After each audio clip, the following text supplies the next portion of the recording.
আসসালামু আলাইকুম। কেমন আছেন সবাই?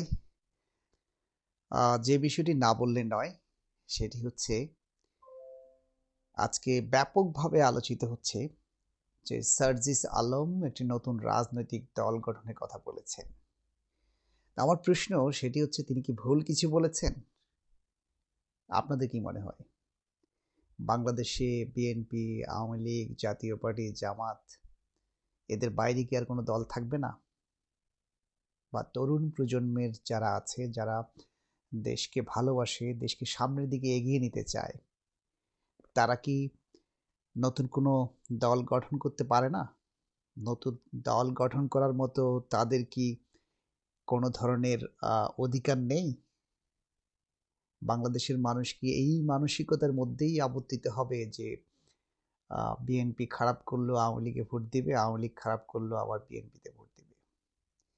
এই যে আমাদের পরিবারতান্ত্রিক যে একটা ধ্যান ধারণা, পরিবারতান্ত্রিক যে একটা মানসিকতা, এটা থেকে বেরিয়ে আসা দরকার।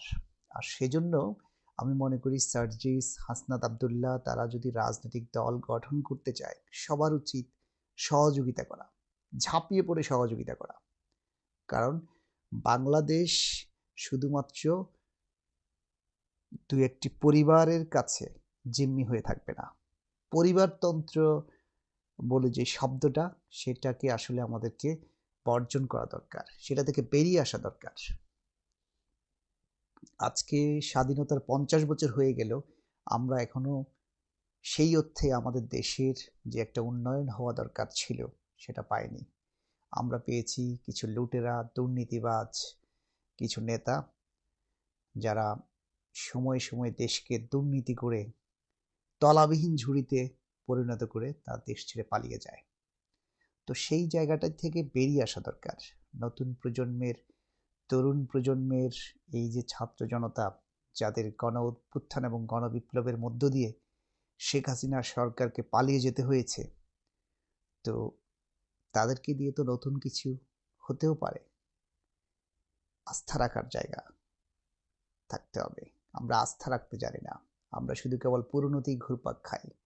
নতুন কিছু দেখলে আমরা ভয় পাই। তো সেই ভয়ের জায়গাটা আমাদের কাটিয়ে ওঠা দরকার। আমাদের মনে রাখা দরকার, বাংলাদেশ একটি স্বাধীন গণতান্ত্রিক দেশ।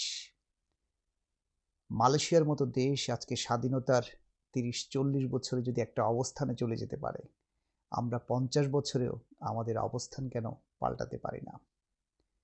কেন আমাদেরকে বারবার লুটেরা, গণহত্যাকারী, দুর্নীতিবাজ, দুর্বৃত্তদের ঘূর্ণিপাকে বারবার আবর্তিত হতে হয়? এটা থেকে আমাদেরকে বেরিয়ে আসতে হবে। সার্জিস, হাসনাত আব্দুল্লাহরা যদি নতুন কোনো দল গঠনের কথা বলে থাকে, আমি মনে করি সবার স্বাগত জানানো উচিত। তো সবাই ভালো থাকবেন, সুস্থ থাকবেন। আজকে এ পর্যন্তই। আল্লাহ হাফিজ।